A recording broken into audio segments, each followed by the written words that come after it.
Hello बच्चों, कैसे हैं आप लोग। बच्चों, आज के इस लेक्चर में हम लोग डिसोल्यूशन ऑफ फर्म चैप्टर की क्विक रिवीजन करेंगे।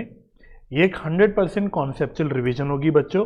आपको सिर्फ इस लेक्चर को देखना है और सारे प्रैक्टिकल कॉन्सेप्ट जो भी आपने पढ़े हैं इस चैप्टर में उसको मेरे साथ साथ रिकॉल करते हुए चलना है। तो चलिए फटाफट से शुरू करते हैं। तो बच्चों, सबसे पहले अगर मैं बात करूं इस चैप्टर में, अगर मैं ओवरव्यू दूं प्रैक्टिकली इस चैप्टर में आपको क्या सीखना होता है। आपको मुद्दे की 5 चीजें इसमें सीखनी होती है। मैं पूरे चैप्टर के जो प्रैक्टिकल अकाउंटिंग एस्पेक्ट को जो है 5 हिस्सों में तोड़ सकता हूं। वो क्या है?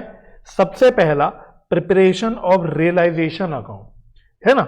रियलाइजेशन अकाउंट डिसोल्यूशन के केस में सबसे कह सकते हो कि एक क्रूशियल अकाउंट होता है। इसके अलावा इसमें बच्चों loan by partner and loan to partner दोनों के अकाउंट बनते हैं, इनको क्लोज करा जाता है। इसके अलावा फिर बच्चों इसमें पार्टनर्स के कैपिटल अकाउंट बनते हैं, उसको क्लोज करा जाता है। और बिल्कुल लास्ट स्टेप में सारी अकाउंटिंग होने के बाद बिल्कुल लास्ट में कैश या बैंक अकाउंट बनता है। ठीक है, तो सबसे पहले काम करेंगे हम लोग जर्नल एंट्री सीखेंगे, अकाउंटिंग एस्पेक्ट समझेंगे कि भाई कैसे कैसे इसमें अकाउंटिंग चलती है।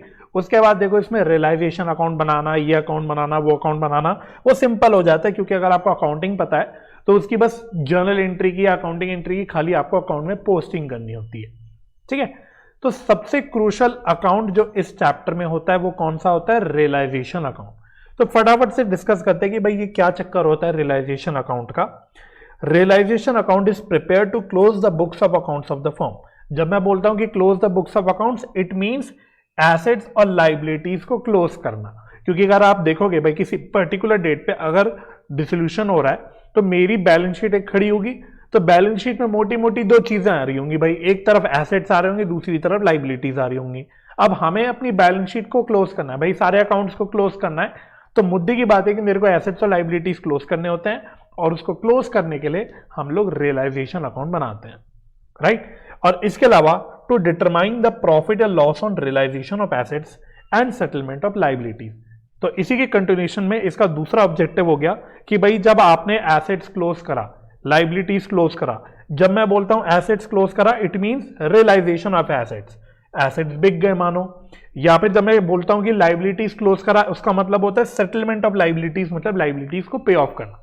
तो सारे कारनामे करने के बाद फाइनली मेरा सेटलमेंट करने में, रियलाइजेशन करने में क्या प्रॉफिट और लॉस हुआ, यह भी हमें रियलाइजेशन अकाउंट से पता लगता है। तो अगर मैं थ्योरेटिकली बोलना चाहूं, रियलाइजेशन अकाउंट बनाने के 2 मेन ऑब्जेक्टिव होते हैं। पहला, to close the books of accounts, मतलब एसेट्स लायबिलिटीज को क्लोज करना, और दूसरा टू डिटरमाइन द प्रॉफिट और loss on realisation of assets and settlement of liabilities. ये 2 मेन ऑब्जेक्टिव्स हो जाते हैं रियलाइजेशन अकाउंट बनाने के। अब इसमें क्या क्या जर्नल एंट्रीज बनती है, अब इस चैप्टर में ध्यान रखना बच्चों, प्रैक्टिकल क्वेश्चंस में दोनों तरह के क्वेश्चन आ सकते हैं। सिंपल जर्नल एंट्री के क्वेश्चन भी आ सकते हैं, नहीं तो लेजर अकाउंट्स बनाने की भी क्वेश्चन आ सकते हैं। तो आपको दोनों भी चीजें क्लियर होनी चाहिए। मैं ये मानता हूं कि अगर आपको जर्नल एंट्रीज क्लियर है तो आप लेजर अकाउंट तो ऑटोमेटिकली बना सकते हो, वो कोई बड़ी बात नहीं होती। तो आपके माइंड में सारी अकाउंटिंग एंट्रीज क्लियर होनी चाहिए कि भाई क्या क्या एंट्रीज यहां पे चलती है। ठीक है, तो इसलिए पहले मैं शुरुआत कर रहा हूं मेन अकाउंटिंग एंट्रीज से। तो देखो जर्नल एंट्रीज में पहला है for closing the asset account. मेरी बैलेंस शीट खड़ी है, तो बैलेंस शीट में आपको अच्छे से पता है भाई, एक तरफ मेरे एसेट्स आ रहे होंगे, दूसरी तरफ मेरी लायबिलिटीज आ रही होंगी। तो सबसे पहला काम हम क्या करते हैं, हम जितने भी एसेट्स आ रहे हैं इसमें उसको उठा के ट्रांसफर कर देते हैं रियलाइजेशन अकाउंट में। ये हमारा पहला स्टेप होता है और अकॉर्डिंगली उसकी एंट्री देखो क्या होती है, realisation account debit to asset account individually. मतलब यहां जितने भी एसेट हैं, लैंड है, बिल्डिंग है, फर्नीचर है, डेटर्स है, स्टॉक है, उनको उठा के हमें एक एक करके ट्रांसफर करना है। तो realisation account to building account हो गया, realisation account to machinery account हो गया, realisation account to stock account हो गया। इस तरह से इंडिविजुअली हम लोग रियलाइजेशन अकाउंट में एसेट्स को ट्रांसफर कर देते हैं। अब सवाल उठा, क्या सर एसेट साइड में जितने भी एसेट आ रहे हैं वो सारे इधर ट्रांसफर हो जाते हैं या कोई एक्सेप्शन होता है? तो बच्चों यहां पे एक्सेप्शन होता है। तो इस जर्नल एंट्रीज के कुछ एक्सेप्शन है। एक्सेप्शन बोले तो ये कुछ चीजें हैं जो इवन दो बैलेंस शीट के एसेट साइड में आ रही होगी नजर, लेकिन वो यहां पे रियलाइजेशन अकाउंट में ट्रांसफर नहीं होगी। तो ये बहुत इंपॉर्टेंट है। क्या क्या वो चीजें हैं? पहला है फिक्टिशियस एसेट, या फिर डेफर्ड रेवेन्यू एक्सपेंडिचर, या फिर पीएनएल का डेबिट बैलेंस। तो ये सारी चीजें अब आपको अच्छे से पता है कि भाई एडवर्टीजमेंट सस्पेंस अकाउंट है, वो भी आपको बैलेंस शीट के एसेट साइड पे दिखता है। या पीएनएल का डेबिट बैलेंस यानी जिसको हम लोग एक्यूमुलेटेड लॉसेस बोलते हैं, वो भी एसेट साइड पे दिखता है। तो ये अगर आपको दिख रहा है एसेट साइड पे, तो ये उठा के रियलाइजेशन अकाउंट में ट्रांसफर नहीं होगा। इसी प्रकार से कैश या बैंक अकाउंट, तो देखो मैंने ऊपर ही आपको बताया था कि हमें कैश या बैंक अकाउंट अलग से बनाना होता है, तो इसलिए इसको रियलाइजेशन अकाउंट में ट्रांसफर नहीं करते। फिर हमने बोला डेबिट बैलेंस ऑफ कैपिटल या करेंट अकाउंट। अगर कैपिटल अकाउंट या पार्टनर्स करेंट अकाउंट में कोई डेबिट बैलेंस है तो वो एसेट साइड में नजर आएगा, लेकिन उसको भी उठा के आपको रियलाइजेशन अकाउंट में ट्रांसफर नहीं करना। और लास्ट है लोन टू पार्टनर, मतलब अगर फर्म ने लोन पार्टनर को दे रखा है तो बैलेंस शीट के एसेट साइड पे दिख रहा होगा, लेकिन इसको भी उठा के रियलाइजेशन अकाउंट में ट्रांसफर नहीं करना। ये अलग से क्लोज होता है, जो अभी थोड़ी देर में हम लोग डिस्कस कर लेंगे। तो ये 4 चीजें है, ये आपको रियलाइजेशन अकाउंट में ट्रांसफर नहीं करनी। So these are the exceptions. ठीक है जी। अब एक नोट बस लिखा हुआ है क्लैरिफिकेशन के लिए, existing goodwill appearing in the balance sheet will also be transfer to realisation account. तो अगर बैलेंस शीट के एसेट साइड में कोई गुडविल दिख रहा है तो ये भी यहां पे इस एंट्री में रियलाइजेशन अकाउंट में ट्रांसफर होगा। ये इंपॉर्टेंट है लिखना, क्योंकि admission, change in PSR, retirement, death, इसमें एग्जिस्टिंग गुडविल की अलग ट्रीटमेंट चलती है, वहां हम लोग राइट ऑफ करते हैं, लेकिन यहां अलग से लिखना जरूरी है कि हम लोग फ्लो में यहां पे भी वो सेम ट्रीटमेंट ना कर लें। इसलिए याद रखना कि अगर बैलेंस शीट में गुडविल नजर आ रही है तो वो नॉर्मली रियलाइजेशन अकाउंट में ट्रांसफर होगी। ठीक है, goodwill is an intangible asset. तो जिस तरह से बाकी सारे पेटेंट, ट्रेडमार्क जैसे बाकी कोई और इंटेंजिबल एसेट रियलाइजेशन अकाउंट में जा रहा है, वैसे गुडविल भी रियलाइजेशन अकाउंट में जाएगा। बिल्कुल सेम काम बच्चों अगले स्टेप में लाइबिलिटीज के साथ करना होता है, तो हमें लाइबिलिटीज को भी इसी तरह से रियलाइजेशन अकाउंट में ट्रांसफर करके क्लोज करना होता है। तो उसकी एंट्री हो जाती है liabilities account debit to realisation account. यहां पे भी ध्यान रखना कि भाई सारी लाइबिलिटीज जो यहां डेबिट हो रही है वो इंडिविजुअली होगी। ठीक है, अब यहां पे जो हम लाइबिलिटीज बोलते हैं तो यहां पे लाइबिलिटीज का मतलब होता है आउटसाइड लाइबिलिटीज या एक्सटर्नल लाइबिलिटीज। ठीक है, अब सवाल उठा, क्या सर उठा के बिल्कुल आंख बंद करके हम पूरी लाइबिलिटी उठा के ट्रांसफर करेंगे, या अगेन यहां पे भी कोई एक्सेप्शन है? तो बच्चों यहां पे भी एक्सेप्शन है, आपको पूरी लाइबिलिटी बैलेंस शीट को उठा के ट्रांसफर नहीं करनी, थोड़ा देखना है। अगर कोई एक्सेप्शन वाला आइटम है तो वो ट्रांसफर नहीं होगा। तो अगेन यहां पे आपको 4 एक्सेप्शन दिखेंगे। क्या क्या? पहला है पीएनएल का क्रेडिट बैलेंस, है ना। तो अगर कोई एक्यूमुलेटेड प्रॉफिट है, पीएनएल का क्रेडिट बैलेंस है, तो वो लाइबिलिटी साइड पे नजर आ रहा होगा, बट वो ट्रांसफर नहीं होगा। इसके अलावा credit balance of partners capital या करंट अकाउंट, अगेन अगर पार्टनर के कैपिटल या करंट अकाउंट का क्रेडिट बैलेंस है तो लाइबिलिटी साइड पे नजर आएगा, वो ट्रांसफर नहीं होगा। लोन बाय पार्टनर, मतलब पार्टनर ने फर्म को अगर लोन दे रखा है तो फर्म के लिए लाइबिलिटी है, अकॉर्डिंगली वो बैलेंस शीट की लाइबिलिटी साइड पे नजर आ रहा होगा वो, लेकिन यहां पे रियलाइजेशन अकाउंट में ट्रांसफर नहीं होगा। रिजर्व वगैरह जैसे जनरल रिजर्व हो गया, वो ट्रांसफर नहीं होगा, बट एक रिजर्व की एक्सेप्शन है इसमें, other than reserve made against asset. तो ये क्या चक्कर है, उसके लिए फटाफट से यहां नोट पे एक बार नजर मार लो। Provisions and reserves against an asset, ध्यान से पढ़ना, provisions and reserves against an asset is also transfer to realisation account.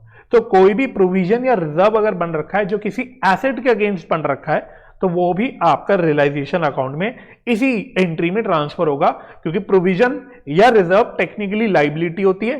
तो जिस प्रकार से बाकी सारी लाइबिलिटीज रियलाइजेशन अकाउंट में ट्रांसफर होती है, कोई प्रोविजन या रिजर्व जो किसी एसेट के अगेंस्ट बनाए, वो आपका यहां पे इसी एंट्री में मर्ज होके रियलाइजेशन अकाउंट में ट्रांसफर होगा। आपके लिए जो रेलिवेंट प्रोविजन या रिजर्व जो एसेट के अगेंस्ट बना हुआ आपको दिखेगा, वो क्या होगा? एक रिजर्व है बड़ा प्यारा, इन्वेस्टमेंट फ्लक्चुएशन रिजर्व, ये आपको पता है क्या होता है, तो ये यहां पे इंक्लूड हो गया। और इसके अलावा प्रोविजन फॉर डाउटफुल डेट भी यहां पे इंक्लूड हो गया। मतलब इन नटशेल में आपसे ये कह रहा हूं कि इन्वेस्टमेंट फ्लक्चुएशन रिजर्व अगर आपको दिखेगा बैलेंस शीट में, या प्रोविजन फॉर डाउटफुल डेट दिखेगा, ये रियलाइजेशन अकाउंट में ट्रांसफर होंगे। ये दोनों भी चीजें जो यहां पे मैंने लिखी है, investment fluctuation reserve and provision for doubtful debt, ये दोनों चीजें आपको ट्रांसफर करनी है रियलाइजेशन अकाउंट में। ठीक है, इसलिए ऊपर जो मैंने एक्सेप्शन लिखा रिजर्व का, मैंने एक्सेप्शन का एक्सेप्शन बोल दिया रिजर्व अगेंस्ट एसेट, है ना। तो बाकी सारे रिजर्व जो हैं वो रियलाइजेशन अकाउंट में ट्रांसफर नहीं होंगे, परंतु इन्वेस्टमेंट फ्लक्चुएशन रिजर्व क्योंकि इन्वेस्टमेंट के अगेंस्ट बन रहा है, एक एसेट के अगेंस्ट बन रहा है, है ना, इसलिए वो उठा के आपको लाइबिलिटीज की तरह ही मान के रियलाइजेशन अकाउंट में ट्रांसफर करना होगा।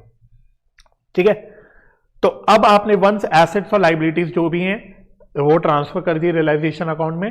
अब नेक्स्ट स्टेप में क्या होता है, नेक्स्ट स्टेप में होता है एसेट्स का रियलाइजेशन यानी सेल ऑफ एसेट। जो एसेट्स अब पड़े हुए हैं वो बिकने शुरू होते हैं तो उसकी क्या अकाउंटिंग होती है। तो पहली बात बच्चों, यहां पे एसेट्स रिकॉर्डेड भी हो सकते हैं, अनरिकॉर्डेड भी हो सकते हैं। चाहे रिकॉर्डेड एसेट्स बिक रहे हो, चाहे कोई नया एसेट पिक्चर में आ गया वो बिक रहा हो, उसके लिए सेम एंट्री चलती है, सेम अकाउंटिंग चलती है। पहला, अगर आपने एसेट कैश पे बेचा तो एंट्री होगी कैश या bank account debit to realisation account. याद रखना यहां पे अमाउंट क्या आएगा, अमाउंट रियलाइज्ड। जितने भी भाव पे, जिस भी पैसे पे आपने एसेट कैश पे बेचा उस अमाउंट पे ये एंट्री आ जाएगी।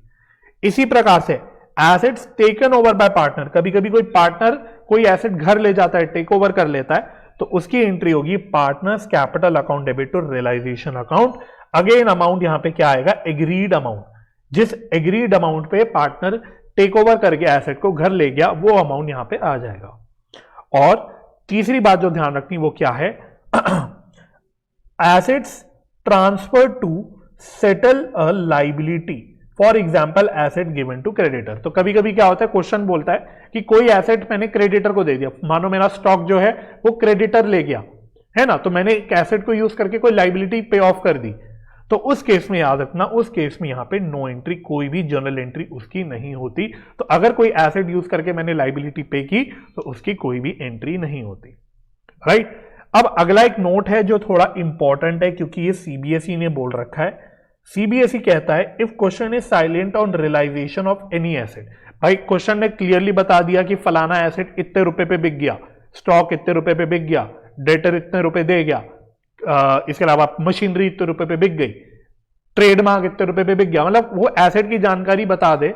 लेकिन किसी एसेट को ले ले, फॉर एग्जांपल वो एक एसेट आ रहा है मशीनरी, एक एसेट आ रहा है गुडविल, इसके बारे में जानकारी ना दे क्वेश्चन। फॉर एग्जांपल इन दोनों के बारे में क्वेश्चन ने जानकारी नहीं दी कि भाई ये बिके कि नहीं बिके, कितने रुपए पे बिके, कौन लेके गया किस भाव पे गए, इसमें क्वेश्चन अगर साइलेंट है तो सीबीएसई ने देखो क्या बोल रखा है, in case of tangible assets it is assume that such asset has been realised at book value.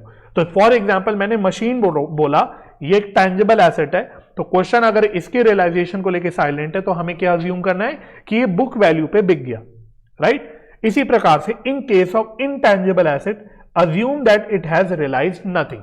तो फॉर एग्जांपल गुडविल एक इनटैंजेबल एसेट है और क्वेश्चन साइलेंट है कि भाई ये कितने रुपए पे बिका या नहीं बिका, एक्सक्यूज मी, तो यहां पे हमें अज्यूम करना है कि इट रियलाइज नथिंग, मतलब यहां हमें मानना है कि ये बिका ही नहीं। ठीक है, तो क्रक्स क्या हो गया, टैंजेबल एसेट के केस में क्या अजम्पशन चलेगी कि वो बुक वैल्यू पे रियलाइज हो गया, इनटैंजेबल एसेट के केस में क्या अजम्पशन चलेगी कि उसमें कुछ भी रियलाइज नहीं हुआ। ठीक है, अच्छा अब एसेट्स रियलाइज हो गए, बिक गए जो भी है, या टेक ओवर हो गए, उसके बाद क्या होगा, नेक्स्ट स्टेप में लाइबिलिटीज सेटल होगी, मतलब लाइबिलिटीज को पे किया जाएगा। अगेन चाहे वो कोई रिकॉर्डेड लाइबिलिटी आप पे कर रहे हो यानी जो एग्जिस्टिंग लाइबिलिटी थी वो पे कर रहे हो, चाहे कोई अनरिकॉर्डेड यानी कोई नई लाइबिलिटी पे कर रहे हो, दोनों के केस में अकाउंटिंग सेम चलती है यहां पे भी। तो पहली बात, for payment of liability in cash, अगर आपने कोई लाइबिलिटी कैश में सेटल करी तो उसकी एंट्री होती है realisation account debit to cash या बैंक अकाउंट, और अमाउंट क्या आता है यहां पे, अमाउंट पेड, मतलब जितने भी रुपए आपने एक्चुअली पे करे लाइबिलिटी को उस वो अमाउंट पे ये एंट्री आपकी आ जाती है। या फिर partners agree to settle the liability, तो जिस प्रकार से कभी कभी पार्टनर एसेट टेक ओवर कर लेता है, कभी कभी पार्टनर कोई लाइबिलिटी भी टेक ओवर कर लेता है, तो उस केस में क्या एंट्री होती है, realisation account debit to partners capital account, और यहां पे भी अमाउंट जो आता है वो एग्रीड अमाउंट आता है। ठीक है, अच्छा अब यहां पे भी इंपॉर्टेंट बात फिर से ध्यान रखना, if question is silent on settlement of any liability then assume it has been settled in cash at book value. तो अगेन अगर कोई ऐसी लाइबिलिटी फॉर एग्जांपल क्रेडिटर है, उसके बारे में क्वेश्चन ने नहीं बताया कि भाई इसको हमने कितना पे करा या पे करा कि नहीं पे करा, यहां क्वेश्चन साइलेंट है, तो हमें क्या अज्यूम करना है कि ये जितनी भी बुक वैल्यू मतलब बैलेंस शीट पे जितनी भी वैल्यू पे ये आ रहे थे उतने रुपए मैंने कैश में पे कर दिए, तो ये अजम्पशन हमारी इस लाइबिलिटी के केस में चल जाएगी। पॉइंट क्लियर हो गया? ठीक है, अच्छा सारी बातों को मद्देनजर रखते हुए, जितनी भी मैंने ये बातें करी उस पर नजर रखते हुए एक छोटा सा कॉन्सेप्चुअल एग्जाम्पल है जो आपके एग्जाम में मतलब एमसीक्यू फॉर्म में फॉर एग्जांपल इसमें से क्वेश्चन बन सकता है। तो पढ़ो क्या एग्जांपल है, बड़ा नन्ना सा एक कॉन्सेप्चुअल एग्जांपल है। मानो क्रेडिटर्स की बुक वैल्यू बैलेंस शीट में आ रही थी 15,000, इसी प्रकार से स्टॉक की बुक वैल्यू आ रही थी 25,000 रुपए। फिर क्वेश्चन ने बोला कि creditors took stock of book value of ₹12,000 at 10,000। तो क्वेश्चन ने बोला कि क्रेडिटर्स 12,000 के स्टॉक 10,000 रुपए के भाव पे घर लेके चले गए। बैलेंस स्टॉक रियलाइज 10,000, बचे हुए स्टॉक 10,000 में बिक गए। आपको जर्नल एंट्रीज बनानी है for settlement and realisation. Example समझ आ गया? एक बार वापस से देख लेना, एक बार बच्चों चाहे वीडियो पॉज करके देख लेना। बुक वैल्यू क्रेडिटर्स की आ रही है 15,000, स्टॉक की बुक वैल्यू आ रही है 25,000। फिर क्वेश्चन ने बोला कि 12,000 के स्टॉक क्रेडिटर 10,000 रुपए पे लेके चले गए और बैलेंस स्टॉक जो है वो 10,000 रुपए रियलाइज हो गए, बिक गए। आपको जर्नल एंट्रीज बनानी है। तो देखो कैसे कैसे एंट्री होगी, सारी कॉन्सेप्ट को ध्यान में रखते हुए। पहली बात, क्वेश्चन ने बोला 12,000 के स्टॉक 10,000 पे क्रेडिटर्स लेके चले गए। इसके लिए तो कोई भी एंट्री नहीं होगी, नो एंट्री विल बी पास, क्योंकि हमने क्या बोला कि अगर कोई एसेट यूज करके हम लाइबिलिटीज पे करते हैं तो उसकी कोई भी एंट्री नहीं होती। दूसरी बात, जो बैलेंस स्टॉक 10,000 रुपए में बिके उसकी क्या एंट्री होगी? तो उसके लिए हम नॉर्मल सेल की या रियलाइजेशन की एंट्री करेंगे, जो अभी थोड़ी देर पहले डिस्कस करी। कैश या bank account debit to realisation account, और अमाउंट क्या है? जिस अमाउंट पे वो रियलाइज हुए, जो रियलाइज्ड अमाउंट है। तो क्वेश्चन ने 10,000 रुपए बोला हुआ था कि बैलेंस स्टॉक रियलाइज हुए, तो 10,000 रुपए पे ये वाली एंट्री आ जाएगी। और अब अगर आप क्रेडिटर पे नजर मारोगे तो 15,000 के क्रेडिटर थे, ठीक है, 15,000 के क्रेडिटर थे। उसमें से कुछ क्रेडिटर 12,000 के स्टॉक ले गए, लेकिन 10,000 के भाव पे। तो पहली बात, 12,000 के स्टॉक लेके गए, इसमें 12,000 रुपए मेरे लिए इररेलेवेंट है, वो बेकार की बात है। मेरे लिए रेलिवेंट क्या है कि वो किस भाव पे लेके गए। तो 15,000 में से कुछ क्रेडिटर्स कुछ स्टॉक लेके चले गए 10,000 के भाव पे। तो अब कितने क्रेडिटर्स बच गए मेरे पास? अभी भी 5,000 रुपए के क्रेडिटर्स अभी भी बच गए। तो इन 5,000 के क्रेडिटर्स को हमें अपने आप पे करना पड़ेगा, बिकॉज मैंने क्या बोला था, इफ क्वेश्चन इज साइलेंट किसी लाइबिलिटी को लेके, तो we assume that it is settled in cash और एट बुक वैल्यू। तो बैलेंस 5,000 के स्टॉक को आपको अपने आप पे करना पड़ेगा, अपने आप सेटल करना पड़ेगा कैश में। तो उसकी एंट्री होगी realisation account debit to cash या बैंक अकाउंट 5,000 रुपए। पॉइंट क्लियर हो गया? तो बस वो बैलेंस क्रेडिटर्स कैसे आया 5,000 का, वो यहां पे भी मैंने लिख रखा है। आई hope this example is absolutely clear. अच्छा, अब अगला एक और इंपॉर्टेंट कह सकते हो अकाउंटिंग ट्रीटमेंट आता है रियलाइजेशन या डिसोल्यूशन एक्सपेंसेस को लेके। तो यहां पे कैसे कैसे एंट्रीज किस किस केस में क्या बनानी पड़ती है आपको, तो फटाफट देखो। केस 1 है bond and paid by firm, मतलब फर्म ने ही जिम्मेदारी ली पे करने की और पे भी फर्म ने करा, तो उसकी एंट्री होती है रियलाइजेशन अकाउंट टू कैश या बैंक अकाउंट। केस 2 है bond by firm but paid bye partner, यानी जिम्मेदारी फर्म की थी पे करने की, लेकिन एक्चुअली में पार्टनर ने पे करा। इसको दूसरे शब्दों में ऐसे भी बोला जा सकता है, paid bye partner on behalf of firm. तो यहां पे क्या एंट्री होती है बच्चों? यहां एंट्री होती है realisation account debit to partners capital account. अगला केस हो गया बॉन्ड by partner but paid by firm, मतलब जिम्मेदारी पे करने की थी पार्टनर की, लेकिन पे कर दिया फर्म ने। इसी को दूसरे शब्दों में बोला जा सकता है paid by firm on behalf of partner, उल्टा paid by firm on behalf of partner. तो उसकी एंट्री होती है partners capital account debit to cash या बैंक अकाउंट। अच्छा, अगर बोला हो केस नंबर 4, मतलब जो बन रहा है आपका, वो बोला हो है कि bond and paid by partner, मतलब जिम्मेदारी भी पार्टनर की थी और एक्चुअली में पेमेंट भी पार्टनर ने करा। तो यहां पे अब इस केस में फर्म को कोई लेना देना नहीं होता भाई, पार्टनर की जिम्मेदारी थी, बियर भी पार्टनर को करना था और पे भी पार्टनर ने करा, तो फर्म को कोई लेना देना नहीं। इस केस में फर्म कोई भी एंट्री पास नहीं करता। अच्छा, नेक्स्ट केस है मतलब फॉर पेमेंट ऑफ रेम्यूनरेशन या कोई agreed fixed amount to partner. कभी कभी क्वेश्चन कहता है कि हमको फर्म ने कोई रेम्यूनरेशन दे दी किसी पार्टनर को, कोई एग्रीड फिक्स्ड अमाउंट दे दिया, कुछ भी इस तरह से वो बोले, तो उस केस में एंट्री होती है realisation account debit to partners capital account. अब एक नोट पढ़ो, if agreed amount is paid to a partner and actual expenses are to be borne by such partner. Question ने बोला कि भाई पार्टनर को हमने 10,000 रुपए का एक एग्रीड अमाउंट दे दिया, अब इसके आगे पार्टनर की जिम्मेदारी है, पार्टनर को बोला अब तेरी जिम्मेदारी भाई, जो भी खर्चे हैं पे करना है, तुझे ही बियर करना है, तुझे ही पे करना है, हम तेरे को 10,000 रुपए एक फिक्स्ड अमाउंट दे रहे हैं। इस तरह की बात अगर क्वेश्चन बोले, then no entry is passed in the books of the firm for payment of actual expenses by partner even if actual expenses exceeds the agreed amount. तो भाई जब फर्म ने एक फिक्स्ड अमाउंट पार्टनर को दे दिया 10,000 रुपए का, तो फर्म तो ये 10,000 रुपए के लिए ये वाली एंट्री कर देगी, realisation account debit to partners capital account 10,000। अब उसके बाद एक्चुअल एक्सपेंसेस पार्टनर कितना पे कर रहा है उससे फर्म को कोई मतलब नहीं है ना। तो actual expenses for example question ने बोल दिया कि पार्टनर ने एक्चुअली में 12,000 के एक्सपेंसेस पे करे, तो हमारे दिल से पता है एक आवाज आएगी, यार पार्टनर को दिए तो 10,000 रुपए थे लेकिन उस बेचारे ने पे करे खर्चे 12,000 के। तो हमारे दिल से एक आवाज आएगी भाई पार्टनर ने 2,000 रुपए ज्यादा पे करे तो हमें उसकी कुछ एंट्री करनी चाहिए। लेकिन ध्यान रखना, अगर वंस हमने 10,000 रुपए के रेम्यूनरेशन या फिक्स्ड अमाउंट दे दिया पार्टनर को और उसके ऊपर जिम्मेदारी थोप दी खर्चों की, अब एक्चुअल एक्सपेंसेस जो भी पे कर रहा है पार्टनर उसकी हमको कोई भी एंट्री नहीं करनी। यह बात बस आपको मैं बोलना चाह रहा हूं, ठीक है जी। इसके अलावा भाई क्योंकि बहुत सारे बच्चे डाउट्स डालते रहते हैं तो मैंने क्लियरली लिखा हुआ है, ये एक बात जो सीबीएसई ने बोल रखी है, आप चाहे तो अपना सिलेबस ऑफिशियल वाला चेक कर लेना, वहां पे भी आपको सेम पॉइंट लिखा हुआ मिल जाएगा। If a partner has borne the realisation expenses, मतलब क्वेश्चन ने बोला कि कोई रियलाइजेशन के खर्चे पार्टनर को बियर करना है, पार्टनर ने बियर करना है रियलाइजेशन का खर्चा, then clear indication should be given with respect to payment. तो उस खर्चों की पेमेंट कौन कर रहा है ये क्वेश्चन में क्लियरली लिखा होना चाहिए। ये मैं नहीं बोल रहा बच्चों, ये आपका सीबीएसई बोल रहा है, तो आपको टेंशन नहीं लेनी। अगर क्वेश्चन में पार्टनर बियर कर रहा है खर्चा तो वो कौन पे करेगा ये आपको क्वेश्चन में लिखा हुआ मिलेगा, क्योंकि सीबीएसई ने क्लियरली गाइडलाइंस दे रखी है।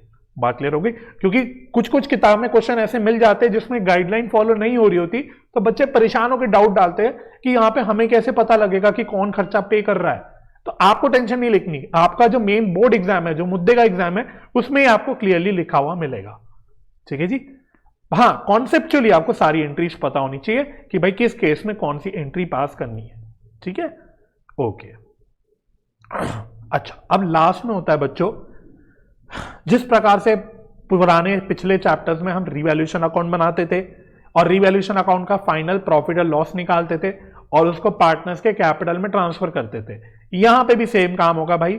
रियलाइजेशन अकाउंट क्लोज करना है, उस पर जो भी प्रॉफिट और लॉस आया फाइनली, बिल्कुल जैसे रिवैल्यूएशन अकाउंट में प्रॉफिट और लॉस आता है उसी प्रकार से रियलाइजेशन अकाउंट में भी उसी तरह से प्रॉफिट और लॉस आता है। तो उसकी एंट्री क्या होती है, पहले जर्नल एंट्री देख लो। अगर रियलाइजेशन पे प्रॉफिट हुआ है तो उसकी एंट्री होती है realisation account debit to partners capital account. ये पार्टनर्स कैपिटल अकाउंट में चले जाएंगे इन प्रॉफिट शेयरिंग रेशियो। यहां कोई नहीं बच्चा पूछेगा कि भाई सर ओल्ड रेशियो क्यों न्यू रेशियो, यहां ओल्ड रेशियो न्यू रेशियो होगा ही नहीं, क्योंकि यहां तो फर्म बंद हो रही है, यहां ना तो प्रॉफिट शेयरिंग रेशियो चेंज हो रहा है, ना एडमिशन हो रहा है, ना रिटायरमेंट हो रहा है, ना कुछ हो रहा है, तो यहां ओल्ड न्यू रेशियो कभी होगा ही नहीं। यहां तो एक ही फिक्स मतलब एक ही रेशियो चलेगा, प्रॉफिट शेयरिंग रेशियो गिवन होगा, उस रेशियो में आपको प्रॉफिट या लॉस जो भी है उसको ट्रांसफर कर लेना है ना। और लॉस है तो लॉस के केस में उल्टी entry, partners capital account debit to realisation account, और पार्टनर्स कैपिटल अकाउंट जो डेबिट होंगे वो again in profit sharing ratio होंगे जो भी गिवन है। और आपको पता ही है भाई, अगर क्वेश्चन में प्रॉफिट शेयरिंग रेशियो गिवन नहीं होते तो हम इक्वल मान के चलते हैं, ठीक है जी। तो ये बच्चों एंट्रीज की बात हो गई। इसके अलावा कुछ एंट्रीज यहां पे एक और भी हैं पार्टनर्स के लोन को लेके। तो मैंने याद है जब हमने एसेट्स और लाइबिलिटीज को ट्रांसफर करा था तो वहां पे loan by partner and loan to partner, वो क्लियरली मैंने एक्सेप्शन में डाला था कि ये रियलाइजेशन अकाउंट में ट्रांसफर नहीं होगा। तो अब सवाल उठा लोन बाय पार्टनर या लोन टू पार्टनर, इसका क्या अकाउंटिंग होगी, इसको कैसे क्लोज करना है।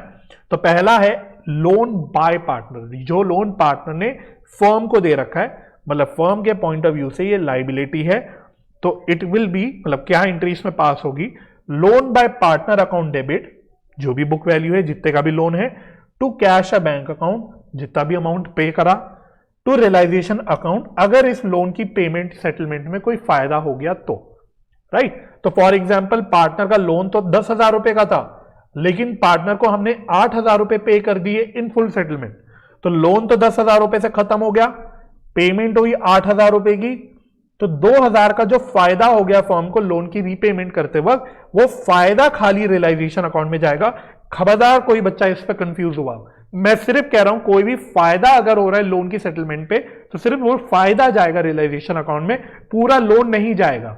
आई hope this point is clear. ठीक है, similarly loan to partner, loan to partner की अगर मैं बात करूं तो फर्म के लिए क्या है, एसेट है, इसको भी कैश या बैंक अकाउंट से क्लोज करना है, तो उसकी क्या एंट्री होगी, कैश या बैंक अकाउंट डेबिट जो अमाउंट रिसीव हुआ। रियलाइजेशन अकाउंट डेबिट अगर कोई रिसिप्ट से लॉस हुआ, और लोन टू पार्टनर जितने का भी बुक वैल्यू है लोन का, जितने भी बैलेंस शीट पे आ रहा है। अगेन सेम एग्जांपल ले लेते हैं, मानो लोन टू पार्टनर था 20,000 का, लेकिन क्वेश्चन ने बोला कि हमने पार्टनर से सिर्फ 19,000 रुपए ले लिए इन फुल सेटलमेंट, तो 20,000 के लोन के अगेंस्ट फर्म को 19,000 रुपए ही मिले, तो 1,000 रुपए का एक लॉस हो गया, तो वो लॉस रियलाइजेशन अकाउंट में डेबिट हो जाएगा। मुद्दे की बात में अगर दोनों का एक क्रक्स बोलूं, सिर्फ क्रक्स बोलना चाहता हूं मैं, ज्यादा आपको ये एंट्रीज रटने की जरूरत ही नहीं है, सिर्फ क्रक्स सिंपल याद रखना, चाहे लोन बाय पार्टनर हो चाहे लोन टू पार्टनर हो, इसको आपको क्लोज करना है यूजिंग कैश या बैंक अकाउंट, पहली बात।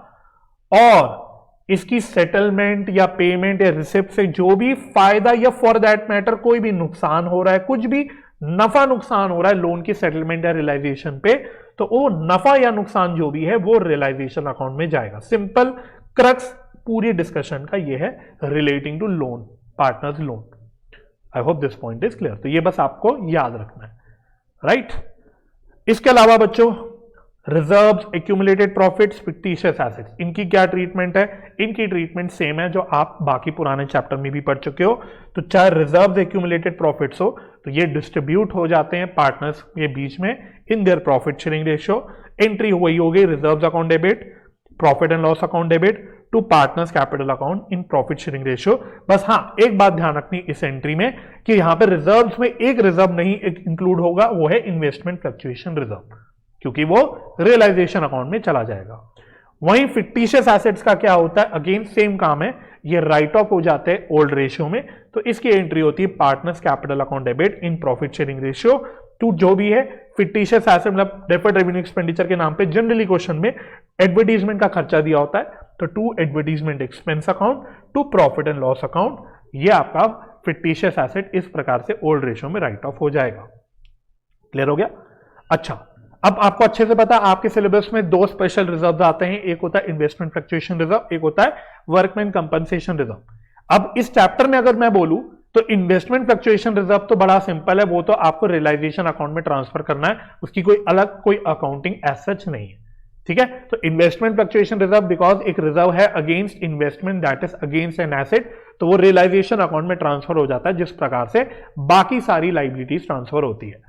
लेकिन जो दूसरा स्पेशल रिजर्व है वर्कमैन कंपनसेशन रिजर्व, इसकी क्या अकाउंटिंग कैसे कैसे होती है ये अच्छे से देख लेना, नहीं तो बाद में बच्चे डाउट पूछते हैं। तो उसके लिए एक कॉन्सेप्चुअल छोटा सा एग्जांपल ले रखा है बस फिगर्स लेने के लिए, ताकि आपको अच्छे से अकाउंटिंग क्लियर हो जाए। तो एग्जांपल में मैंने बोला कि workman compensation reserve balance sheet में आ रहा है 10,000 रुपीज का। अब इसी पे हम केसेस बना लेते हैं, एग्जॉस्टिव केसेस है, इसके बाद ऑफ कोर्स कोई और केस नहीं बनेगा। तो पहला केस है व्हेन नो क्लेम एग्जिस्ट, या फिर क्वेश्चन में क्लेम से रिलेटेड कोई भी जानकारी नहीं है, तो क्या एंट्री होती है बच्चों, उस केस में पूरा ये 10,000 रुपए का जो रिजर्व है वो नॉर्मली डिस्ट्रीब्यूट हो जाएगा पार्टनर्स के बीच में in their profit sharing ratio. तो अज्यूमिंग मतलब दो पार्टनर है एक्स और वाई, तो ये workman compensation reserve account debit 10,000 to X capital to Y capital, उनका जो भी पीएसआर है मैंने माना इक्वल पीएसआर है 1:1, तो अकॉर्डिंगली ये डिस्ट्रीब्यूट हो जाएगा। ठीक है, केस 2 है when claim is less than workman compensation reserve. तो एग्जांपल के तौर पे रिजर्व तो 10,000 का है लेकिन इसके अगेंस्ट क्लेम है 6,000 का, मतलब रिजर्व के अमाउंट से कम है, तो क्या एंट्री होगी देखो, workman compensation reserve account debit 10,000।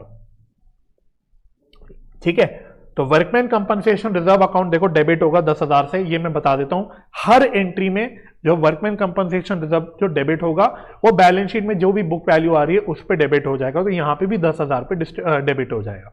ठीक है, अच्छा इसमें से 6,000 रुपए का तो खर्च क्लेम है, तो इसमें से टू रियलाइजेशन अकाउंट जितने का भी क्लेम है 6,000 का वो हम लोग रियलाइजेशन अकाउंट में क्रेडिट कर देंगे, और बैलेंस 4,000 रुपए का जो बच गया रिजर्व वो पार्टनर्स के बीच में उनके प्रॉफिट शेयरिंग रेशियो में डिस्ट्रीब्यूट हो जाएगा।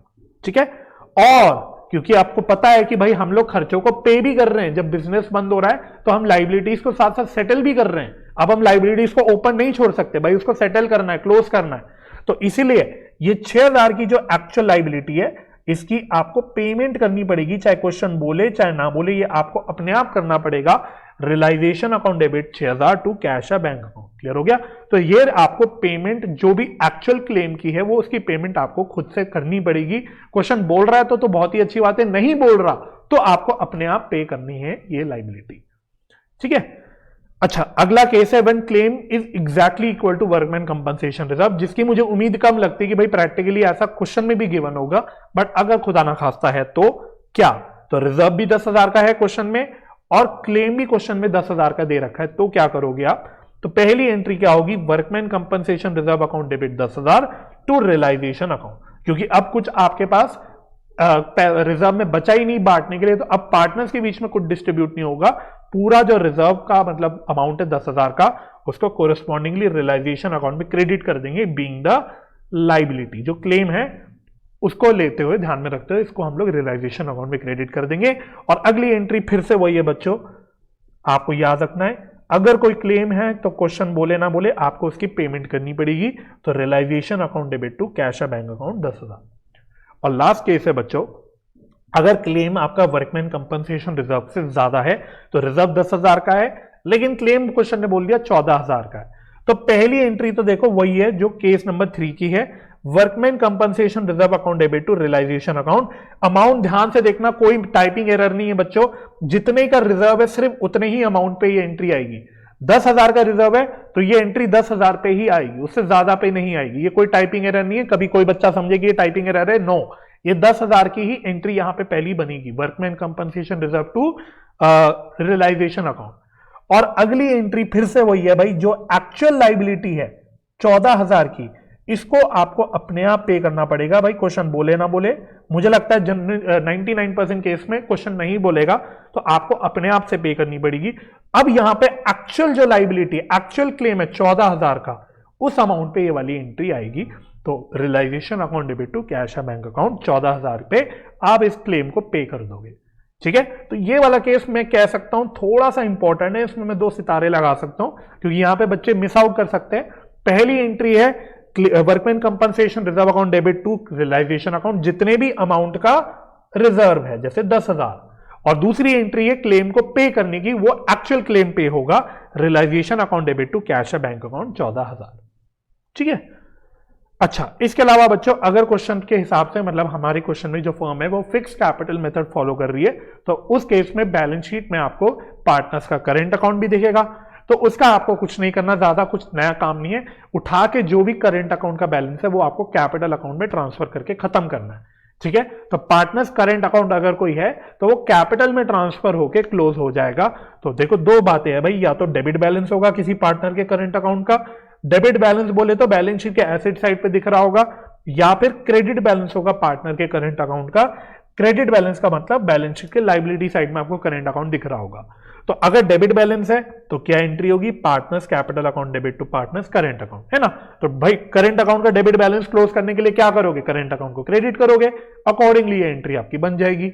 और उल्टा, अगर क्रेडिट बैलेंस है पार्टनर्स के करंट अकाउंट का, तो करंट अकाउंट के क्रेडिट बैलेंस को क्लोज करने के लिए क्या करना चाहिए? डेबिट करना चाहिए। तो अकॉर्डिंगली उस केस में पार्टनर्स करंट अकाउंट डेबिट करोगे टू पार्टनर्स कैपिटल अकाउंट। मतलब क्रक्स क्या है, नटशेल में कॉन्सेप्चुअल बात यह है कि करंट अकाउंट का जो भी बैलेंस है वो कैपिटल अकाउंट में ट्रांसफर करना है।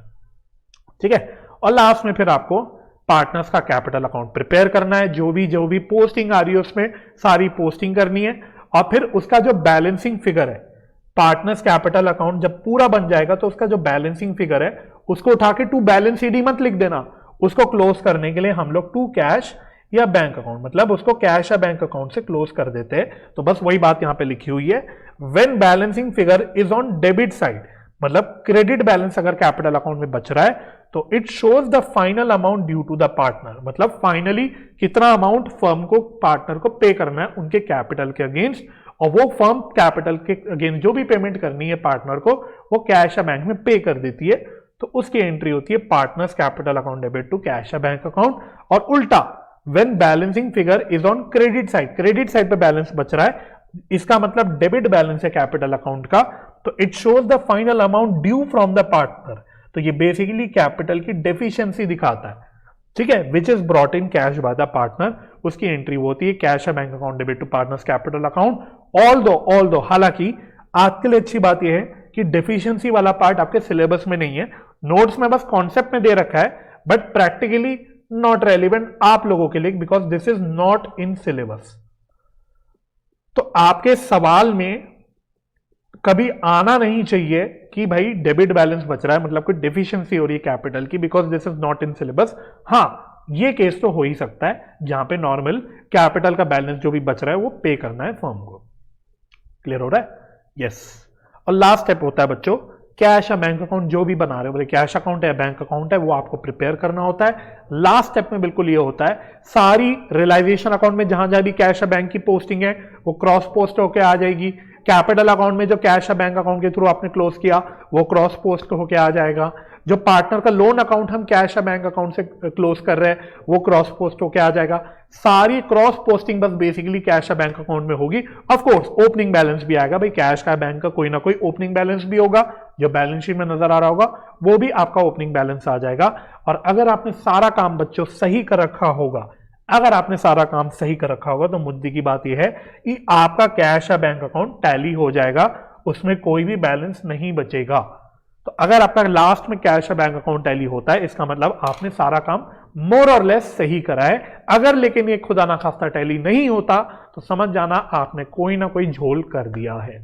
ठीक है, तो लास्ट स्टेप में कैश या बैंक अकाउंट जो भी है वो प्रिपेयर करो, उसको क्लोज करो, तो वो आपका ऑटोमेटिकली टैली हो जाएगा। ठीक है बच्चों जी, तो ये आपका पूरा कॉन्सेप्चुअल रिवीजन था डिसोल्यूशन चैप्टर का।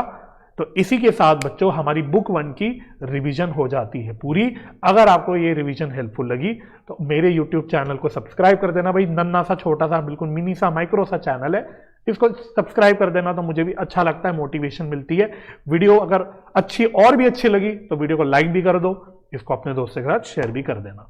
बाकी हमारी बच्चों नेक्स्ट रिवीजन वीडियो में मुलाकात होगी, तब तक के लिए bye bye and take care.